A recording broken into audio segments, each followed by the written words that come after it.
This is FIBA Podcast. Thank you for joining us in our morning daily devotion. Let's pause today to reflect on this interesting interaction between Peter and Jesus in Matthew 16:21 to 23. In Matthew 16:23, Jesus responds to Peter with these words, "Get behind me, Satan. You are a stumbling block to me, for you are not setting your mind on God's purposes but men's." What could Peter have said to deserve such a response from Jesus? In the verses leading up to this, Jesus has just begun to reveal to his disciples what lay ahead. In verse 21, Matthew writes, "From that time, Jesus began to point out to his disciples that it was necessary for him to go to Jerusalem, to suffer many things from the elders, the chief priests, and the scribes, and to be killed and raised up on the third day." As Jesus foretells his suffering and death, Peter clearly doesn't like what he's hearing. Peter takes Jesus aside and begins to rebuke him, saying, "God forbid it, Lord, this shall never happen to you." It is at this point that Jesus responds to Peter with these words, "Get behind me, Satan, you are a stumbling block to me, for you are not setting your mind on God's purposes but men's." The one thing that becomes clear here is that Peter truly loved Jesus. Just think for a moment, when our loved ones express hopelessness, what is our first response? Don't say such things, you'll be fine. However, Jesus wasn't merely expressing his thoughts or emotions. This was Jesus, the Word, speaking. And as God, whose word is always true, what he said would happen.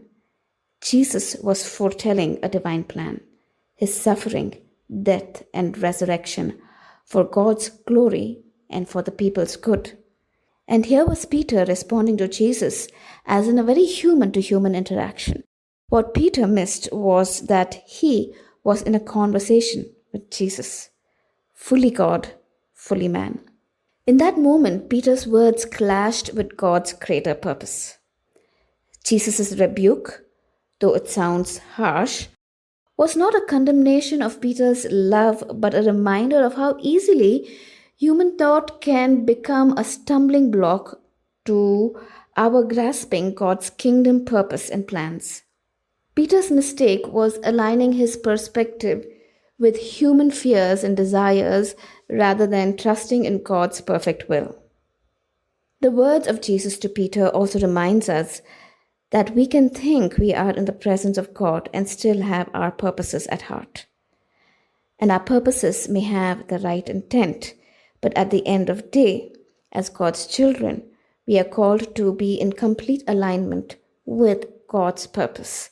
That is the righteous intent. And so here's a question. Are you looking at life from your perspective or God's? How will a shift in perspective from yours to God's change the way you approach the events and interactions in your life? Let me repeat. Are you looking at life from your perspective or God's?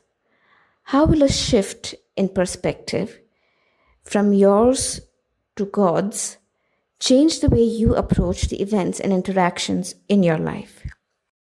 Paul's words in Colossians 3, verse 2 urges us, "Set your minds on things above, not on earthly things." And in Romans 12, verse 2, we are reminded to be transformed by the renewing of our mind. Then you will be able to test and approve what God's will is, his good, pleasing, and perfect will. When we align our minds with God's purpose, we are not just submitting, we are inviting his power to work through us. We are trusting that his thoughts are higher, his ways are wiser, and his love is greater than we can imagine.